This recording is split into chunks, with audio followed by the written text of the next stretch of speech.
Hello guys, मेरा नाम है रवि और स्टडी ग्लो में आपका बहुत बहुत स्वागत है।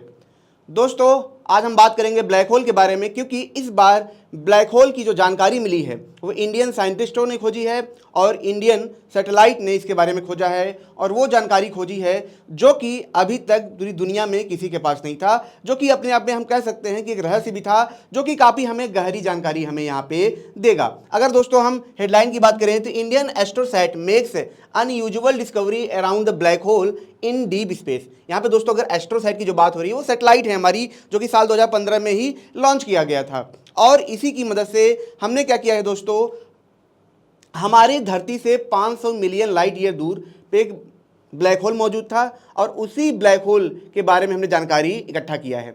अब अगर उसके बारे में जानकारी हमने इकट्ठा किया है तो जाहिर सी बात है वो सिद्धांत हर किसी ब्लैक होल पे काम कर रहे होंगे। तो सवाल उठता है दोस्तों कि आखिर वो खोज क्या हुई है, आखिर हमने कौन सी ऐसी चीज़ जानी है जो कि काफ़ी अहम है। तो दोस्तों, आपको पता होगा कि जब भी कोई ब्लैक होल होता है वो लगातार अपने अंदर से एक्सरेज निकालता रहता है।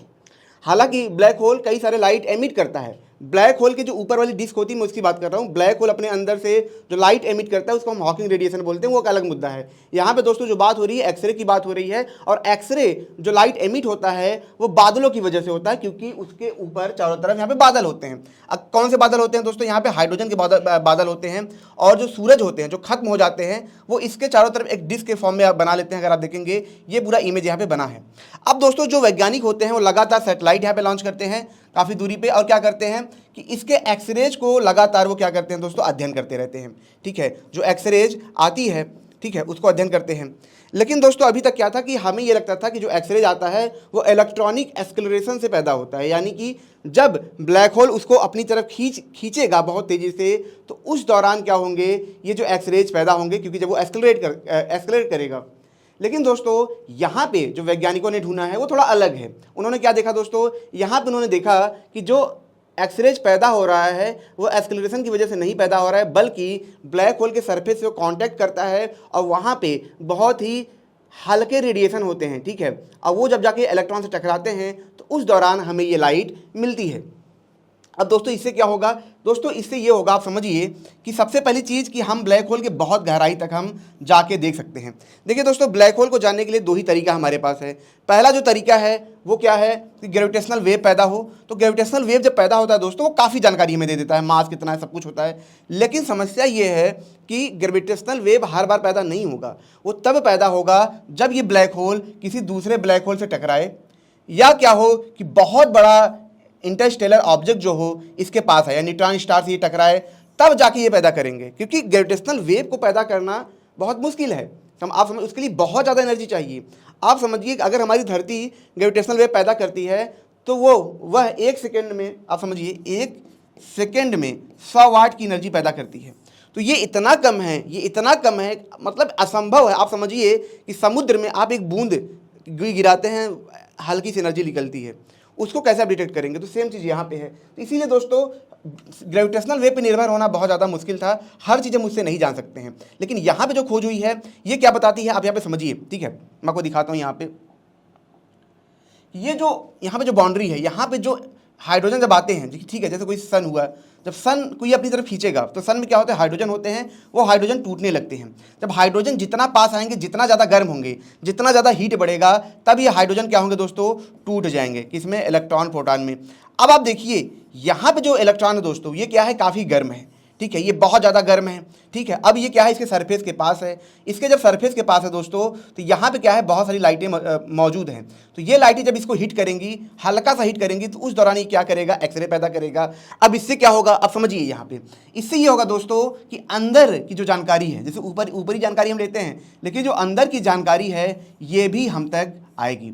आप इसको उदाहरण से ऐसे समझ सकते हैं कि जो तारा जब बनता है, जैसे मैंने यहाँ पे हाइड्रोजन गैस की बात की थी, जब ये एक जगह पे डेंस होते हैं, जब ये बनते हैं, तो उस दौरान क्या होता है दोस्तों कि बहुत सारे जो बादल होते हैं, हाइड्रोजन के बादल, इसको घेर लेते हैं। अब क्या होता है दोस्तों, यहाँ पे अगर आप देखेंगे कि इससे जो रेडिएशन निकलते हैं, तो ये रेडिएशन डायरेक्ट हम तक नहीं आते हैं। तो भला इसको हम कैसे देखेंगे, कैसे हम जानेंगे। ये क्या करते हैं, इन बादलों को क्या करते हैं, गर्म करते हैं, और इन बादलों को जब ये गर्म करते हैं तो हमको इंफ्रारेड रेडिएशन दिखता है। ठीक है, यानी कि कोई परछाई दिखती है। ये ऐसा ही है कि जैसे मान लीजिए कि रात का अंधेरा हो, ठीक है। तो जब आप इंफ्रारेड कैमरा लेके जाएंगे, जैसे आप रील से जो निकलते थे उसमें, उससे जब आप फोटो क्लिक करेंगे तो आप देखेंगे वो हमें आंखों से नहीं दिखेगा, लेकिन जब उससे जब क्लिक करेंगे तो रेड रेड हमें दिखेगा, यानी जो चीज़ अपने अंदर से बॉडी एमिट कर रही होगी रेडिएशन, उसको हम देख पाते हैं। तो सेम चीज़ यहाँ पे होता है कि इसके अंदर की चीज़ को हम देख पाते हैं, वो आकृति को हम देख पाते हैं और हम बताते हैं कि भैया यहाँ पे क्या है, एक सूरज बन रहा है, उसका मास कितना है, सब कुछ हम जानकारी ले लेते हैं। सेम कंडीशन दोस्तों यहां पे है। अगर आप देखेंगे कि यहां पे हाइड्रोजन के बादल नहीं है, समझिए हाइड्रोजन के बादल नहीं है, लेकिन किसके बादल है, इलेक्ट्रॉनिक बादल है। ठीक है, किसके बादल हैं, इलेक्ट्रॉनिक बादल हैं। और ये जो इलेक्ट्रॉनिक बादल हैं, ठीक है, इनको अंदर के रेडिएशन क्या करते हैं, गर्म करते हैं, हीट करते हैं। ये पहले से ही गर्म है, जरा सा हीट पे ये क्या होते हैं दोस्तों, एक्सरे ये क्या करते हैं दोस्तों, पैदा करते हैं, और ये एक्सरे हम तक आते हैं। अब दोस्तों इन एक्सरेज के बारे में बहुत अलग अलग जानकारी मिली है। अब आप पूछेंगे वो क्या जानकारी है। अभी तक क्या था दोस्तों कि जो भी ब्लैक होल से एक्सरेज निकलते थे वो कैसे थे, वो हमें एक रिदम में मिलते थे, यानी कि एक लिमिटेड फ्रीक्वेंसी में मिलते थे, यानी कि जो आ रहा है वो आ रहा है। लेकिन इस बार कुछ अलग हुआ है, ठीक है, जिसको दोस्तों यहाँ पे क्या बोलते हैं, क्वासा पीरियोडिक ऑस्किलेशन बोलते हैं। ठीक है, इसमें क्या होता है दोस्तों कि जो एक्सरेज आ रहे हैं वो किस तरीके से आ रहे हैं, जैसे आप समझिए नंबर्स में, जैसे ब्लब करके आ रहे हैं, ब्लूम ब्लूम ब्लूम ब्लूम, इस तरीके से यहाँ पे जो एक्सरे आ रहे हैं इस तरीके से आ रहे हैं। दूसरा क्या मिला है दोस्तों, दूसरा ये मिला है कि जो ब्लफिंग करते हुए एक्सरेज आ रहे हैं ये एक हफ्ते में एक पीरियोडिक वे में अपनी फ्रीक्वेंसी चेंज करते हैं। यानी कि पहले फ्रीक्वेंसी कुछ और थी, मान लीजिए कि पहले फ्रीक्वेंसी हमें मिला n मिला, ठीक है, जब हमने इसको नापा, ठीक है, लेकिन एक हफ्ते के दौरान ये 1.4 से लेके 2.4 टाइम्स ये बढ़ जाता है, यानी कि ये 2n हो जाता है, यानी कि जो इसकी फ्रीक्वेंसी थी वो डबल हो जा रही है, फिर से वो कम हो रहा है, फिर से वो डबल हो जा रही है, और ये पहली बार मिला है। अब आप सोचेंगे पहली बार, मैं आपको समझाता हूँ। आप समझिए कि जो न्यूट्रॉन स्टार होता है, न्यूट्रॉन स्टार का मतलब दोस्तों कि वो ब्लैक होल नहीं बना है, लेकिन वो न्यूट्रॉन से बना है, उसके अंदर पूरा क्या है, न्यूट्रॉन है। अब आप समझिए यहाँ पे क्या है, मैग्नेटिक फील्ड है।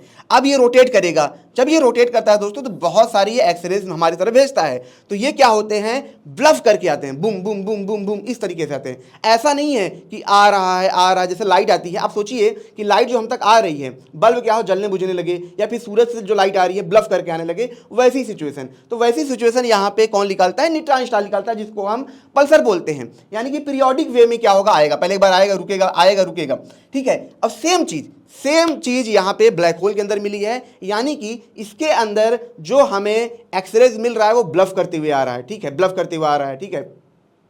तो यहाँ पे सिचुएशन मिली है। अब दोस्तों यहाँ पे जो रेडिएशन भी मिला है वो अभी तक का सबसे हाईएस्ट रेडिएशन है, ठीक है।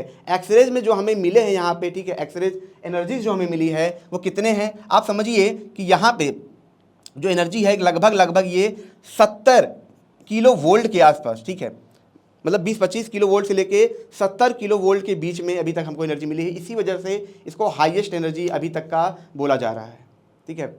तो ये सारी चीज़ें दोस्तों हमें यहाँ पे मिली हैं। अब दोस्तों सबसे बड़ी बात हम ये करते हैं कि आखिर इससे क्या फ़ायदा, इससे सिंपल से यही फ़ायदा है कि जो अंदर की चीज़ है, जैसे अभी तक हम सूरज को अंदर से हम समझ पा रहे थे, देख पा रहे थे, बिना उसको देखे, बिना उसकी लाइट को हम देखे, यानी कि वो सोर्स को गर्म करता था, सोर्स अल्ट्रा वायलेट रेडिएशन पैदा करता था, वो रेडिएशन हम तक आते थे और उनकी वजह से हम उसको देख पाते थे, ठीक है। सेम चीज़ यहाँ पे है। अब सेम चीज़ यहाँ पे है दोस्तों, ये अल्ट्रा वायलेट रेडिएशन नहीं पैदा कर रहा है, इंफ्रारेड रेडिएशन नहीं पैदा कर रहा है, बल्कि ये क्या पैदा कर रहा है कि जो इलेक्ट्रॉनिक बादल हैं, यानी कि जब हाइड्रोजन टूट गए, बहुत गर्म थे, उनसे जो एक्सरेज पैदा हो रहे हैं हमको मिल रहे हैं। आप सोचिए कि अगर हमने यहाँ से एक्सरेज लिया, यहाँ से लिया, यहाँ से लिया, हमको इस वाले भाग को देखना है, तो हमें क्या मिलेगी, एक मैपिंग मिल जाएगी, एक आकार मिल जाएगा। हम उस आकार को देख सकते हैं कि ब्लैक होल के अंदर आकार कैसा है, उसकी कितनी साइज है, उस जगह पे क्या है, मतलब कौन से तारे, अगर तारों को खा रहा है तो उस चीज़ों को भी हम देख सकते हैं, यानी कि थोड़ा सा अंदर हम जा सकते हैं। और जो ब्लफिंग करने वाला आ रहा है ये भी काफ़ी हैरान करने वाला है। हैरान क्यों करने वाला है, जैसा कि हमने देखा न्यूट्रॉन स्टार के पास magnetic field, highest magnetic field होता है, तब जाके हमें ये ऐसा मिलता है। तो कहीं ऐसा तो नहीं कि क्या ब्लैक होल के अंदर भी मैग्नेटिक फील्ड हो, ये सोचने की बात है, अभी हम कह नहीं सकते, क्योंकि वैज्ञानिकों ने सिर्फ इतनी ही बात बताई है, उन्होंने ये चर्चा नहीं की है कि उनके पास मैग्नेटिक फील्ड है या नहीं है। तो दोस्तों जिन्होंने इसके बारे में खोजा है थोड़ा सा हम वो भी देख लेते हैं। तो यहाँ पे दोस्तों जैसा मैंने आपको बताया था पहले ही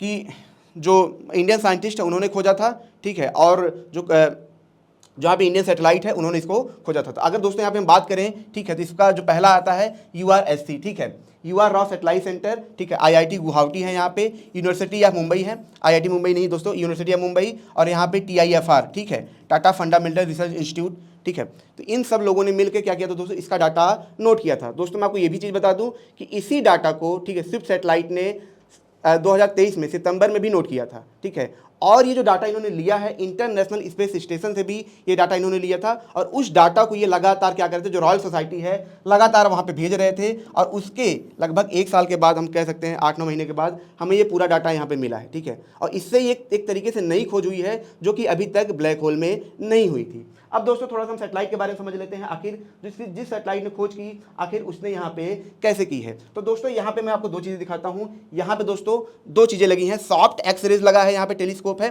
देखिए ये 2015 में लॉन्च हुआ, तो मैंने आपको पहले ही बताया था, ठीक है। ये सॉफ्ट एक्स रे टेलीस्कोप है यहाँ पे, ठीक है, और ऊपर है लार्ज एक्स रे यहाँ पे। अब इन्हीं का यहाँ पे कमाल था, देखिए यहाँ पे दोस्तों अगर अब देखेंगे अल्ट्रा वायलेट इमेजिंग टेलीस्कोप भी लगा है, यानी कि अगर तारे की बात होती है, तारों को खोजने की बात होती है, या ऐसे रेडिएशन की बात होती है, तो ये वहाँ पे काम आता है। जैसे मैंने आपको तारे वाले कंडीशन में बताया था, इसके चारों तरफ क्या होते हैं, बादल होते हैं, और बीच में तारा बन रहा होता है, और उस दौरान रेडिएशन यहाँ से निकलते हैं। लेकिन यहाँ पे जो एक्सरे है दोस्तों, आप देखेंगे कि सॉफ्ट भी है, लार्ज भी है, यानी कि मैंने आपको बताया था कि जब एक्सरेज निकल रहे थे तो कभी कभी उनकी फ्रिक्वेंसी कम से ज़्यादा हो रही थी, ठीक है। तो इन दोनों के कॉम्बिनेशन से दोस्तों यहाँ पे इसको नोट किया गया था, और उसके बाद दोस्तों यहाँ पे बताया गया था, यहाँ पे आप देखेंगे, ठीक है, कैडियम जिंक करके है, ठीक है दोस्तों। ये भी एक तरीके से मतलब जो अल्ट्रा इंफ्रारेड होते हैं इनके बारे में क्या करता है, और खास करके इमेजिंग का काम करता है, यानी कि स्कैन करके एक इमेज हमें 3D मैप में ये तैयार करके हमें देता है। तो दोस्तों इसी सैटेलाइट की मदद से हमने सारी चीज़ें यहाँ पे खोजी हैं। तो दोस्तों ये छोटा सा लेक्चर था, अगर ये आपको अच्छा लगा हो तो इसे लाइक करें, कमेंट करें, शेयर जरूर करें। मिलते हैं नेक्स्ट लेक्चर में, थैंक यू सो मच।